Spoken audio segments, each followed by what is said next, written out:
Greetings to all siliconites across the cosmos, and welcome to this week's broadcast of This Slice of History. Today we will continue our week-long segment on Earth, a small planet in quadrant 3.8c of the Crabulus sector. The archaeological exploration of the planet by the quadrant scientists continues. Within the week, a team of archaeocosmologists from Planet Calcite discovered a small collection of science fiction DVDs. This particular genre of DVD survived the destruction of the planet remarkably well. For unknown reasons, humans typically stored them in the basements of their homes.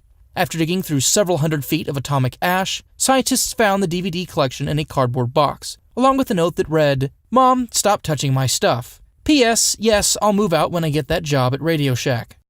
Scientists believe these so-called science fiction films were used by humans to ponder how science and technology influence their lives, and to imagine worlds and concepts beyond their own. Common themes were what it meant to be human, what future technology would look like, the rise of AI, and manipulation of the environment, all of which ironically doomed their race, and all other organic life forms.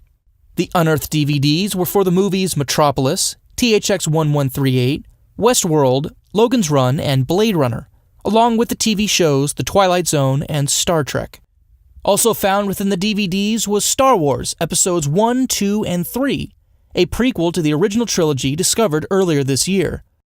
To the dismay of scientists, the Star Wars DVDs were pulverized, making them unreadable, likely leaving these movies tragically lost to time forever. But with the surviving DVDs, along with other discoveries, scientists have managed to piece together a brief history of the human science fiction film. In a year deemed 1927 by the Earthlings, they made the original science fiction film, METROPOLIS.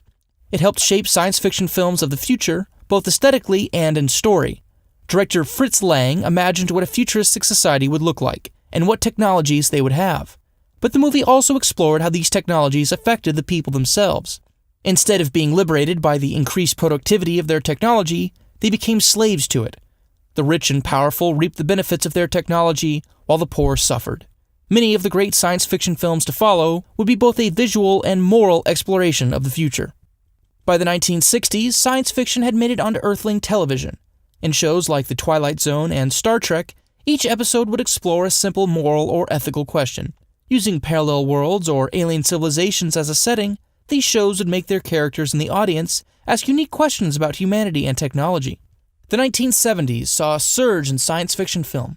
Sci-fi of the 70s became a mix of philosophical ideas and crowd-pleasing entertainment. THX 1138 helped break new ground in the visual aesthetic of science fiction.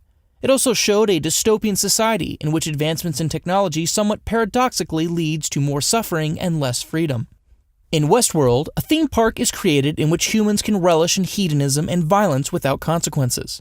The movie looks at primal human urges and how Earthlings use technology to cater to their fantasies.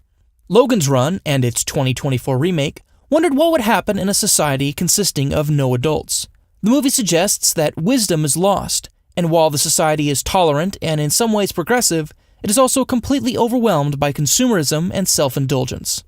Ridley Scott's Blade Runner, along with its subsequent 287 director's cuts, explored the concept of highly sophisticated intelligence and emotions in synthetic beings, called replicants in the movie. The movie brings up moral and ethical issues related to artificial intelligence.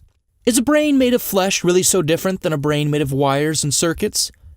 The answer, of course, is yes. Flesh brains are vastly inferior. All of these films would be completely forgotten following the release of 1977's Star Wars, which would become the world's dominant religion by the year 2045. This concludes our daily report on This Slice of History.